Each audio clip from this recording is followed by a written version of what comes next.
Columbine High School, 1999. Virginia Tech, 2007. Sandy Hook, 2012. Marjory Stoneman, 2018. Santa Fe High School, 2018. You may know these as some recent high-profile mass shootings. What could cause someone to become so morally disconnected that they would commit such horrific acts? Mental illness, social awkwardness, video games?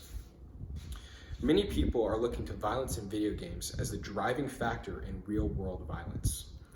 After all, much of the violence and shootings have involved video game-aged individuals. Seems every day we're hearing or reading about violence in our schools and in our streets. Video games and other causes could be part of the issue, and I say could be because there are so many possibilities. Violence has touched us all in some way. All you have to do is look at America for the last 20 years. Violence didn't start with Columbine High School in 1999, but it has gotten more prevalent in today's culture. Violent crimes has touched so many lives, it's hard to find someone that it hasn't touched. In fact, according to the FBI in 2017, there were 1,247,321 violent crimes, or 382.9 per every 100,000 people. And while media focuses on high-profile violence, there's even more unreported to the public.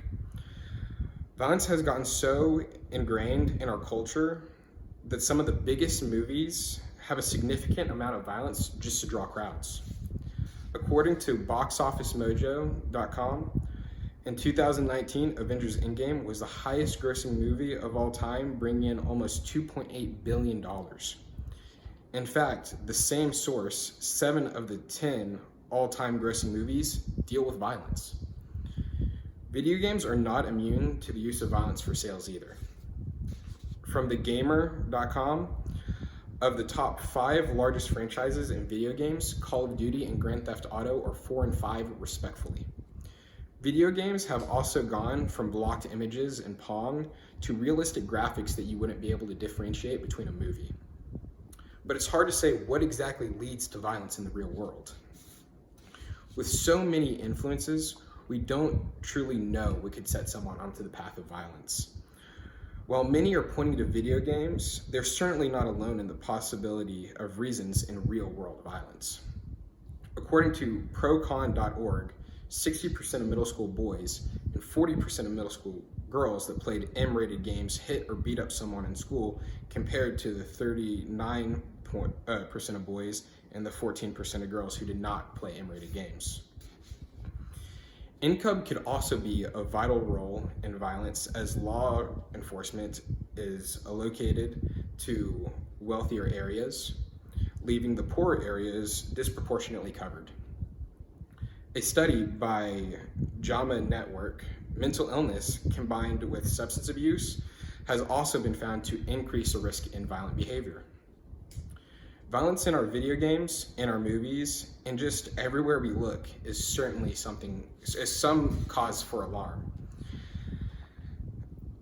So as you can see, video games and other factors can lead to aggression. There seems to never be a shortage of stories surrounding violence.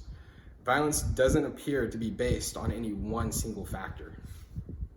There have been many high-profile shootings and violent events that some have pointed to and then said video games was the source. There are many factors that could be attributed to violence.